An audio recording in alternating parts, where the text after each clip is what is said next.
মানুষই শুধু জানতেন যে তিনি পৃথিবীতে কতদিন বাঁচবেন, সেটা হচ্ছে সাইয়েদনা আদম আলাইহিস সালাম। ওনাকে বলে দেওয়া হয়েছিল উমরুকা আলফু সানা, তুমি পৃথিবীতে বাঁচবে 1000 বছর। কয় বছর? সাইয়েদনা আদমের সামনে অনেকগুলো রুহু রাখা হলো। সাইয়েদনা আদম বললেন, এরা কারা?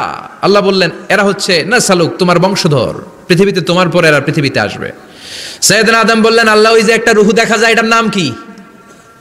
আল্লাহ বললেন, হাদা ইবনুকা দাউদ, এটা তোমার ছেলে দাউদ, সে দুনিয়াতে নবী হয়ে আসবে, তার ছেলে সুলাইমানও নবী হয়ে আসবে। সাইয়েদনা আদম বললেন, মাবুদ, আমার ছেলে দাউদের কত বছর হায়াত আপনি দিয়েছেন? আল্লাহ বললেন, 40 সানা, মাত্র 40 বছর, 4 ইয়ার্স, 40 বছর তোমার ছেলেটা বাঁচবে। ও আল্লাহ, আমি বাঁচবো কয় বছর? তুমি বাঁচবা 1000 বছর। সুবহানাল্লাহ। সাইয়েদনা আদম বললেন, মাবুদ, এত ফুটফুটে সুন্দর আমার ছেলে দাউদ, মাত্র 40 বছর দিলেন কেন? জিদ মিন উমরিহি, বাড়ায়া দেন। কি করেন? সুপারিশ করতেছে পোলার লাইগা কে? বাবা। আল্লাহ আপনি বাড়ায়া দেন। আল্লাহকে বাড়ানো যাবে না, লেখা হয়ে গেছে। রুফিআতিল আকলাম ওয়া জাফফাতিস সুহুফ, কলম তুলে নেওয়া হয়েছে আর কালি শুকায় গেছে, আর কিছু করা যাবে?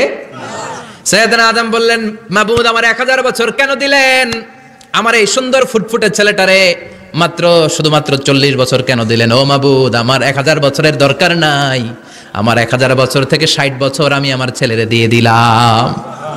দাউদ আলাইহিস সালাম বাঁচবে 40 বছর, তো বাপ আদম যদি আরো 60 দেয়, 40 আর 60 মিলে কত হয়? 100। ভালো হিসাব বোঝে না, 100। আর আদম আলাইহিস সালাম পেয়েছিলেন 1000 বছর, 60 কমে গেলে রইল কত? 940 বছর পৃথিবীতে থাকার পরে মালাকুল মাউত চলে এসেছে। কারণ এটা on time, the death will come on time, it never late, কখনো দেরি হয় না।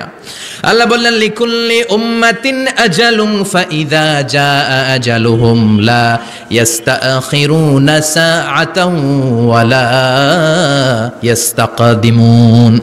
মৃত্যুর একটা নির্ধারিত সময় আমি বেঁধে দিয়েছি, অন টাইম, অন টাইমেই চলে আসে, 1 সেকেন্ড আগেও আসবে না, 1 সেকেন্ড পরেও আসবে না। 940 বছর বয়সে মালাকুল মাউত এসে হাজির, এসে বলল, জিতু আন আকবাদা রূহাক, রূহ কবজ করতে আসছি। আদম আলাইহিস সালাম বললেন, রূহ কবজ করতে আসছো মানে? আমি বাঁচবো 1000 বছর। কয় বছর? মালাকুল মাউত বললেন, না না, ওই যে আগের কথা স্মরণ করেন, আপনি 60 বছর দিয়ে দিয়েছিলেন। কয় না, আমি দেই নাই, আমি আরো বাঁচুম, আরো 60 বছর পাওনা আছি, আমি দেই নাই। মালাকুল মাউত বললেন, আপনি দিয়েছেন। আদম বলে, দেই নাই। মালাকুল মাউত বলে, আল্লাহ ঘটনা দেখেন, দিয়া কয় দেই নাই। আল্লাহ কয়, থাক, কথা কইস না, আয়া পড়। সুবহানাল্লাহ পড়েন। নাসিয়া আদম ফানাসিয়া বানু, ভুলে গেছেন উনি। আমরা ভুলে যাই, আমরা খেয়ে বলছি খাই নাই, নিছিলাম পকেটে, কয় নেই নাই। এরকম ডাকাইত আছে না নাই? নাসিয়া আদম ফানাসিয়া বানু, বিশ্বনবী বললেন, আদম ভুলেছে তো তার সন্তানরাও ভুলে যায়।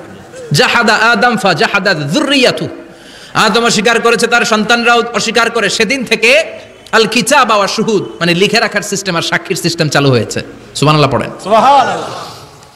940 বছর বয়সে মালাকুল মাউত এসে আদম আলাইহিস সালামের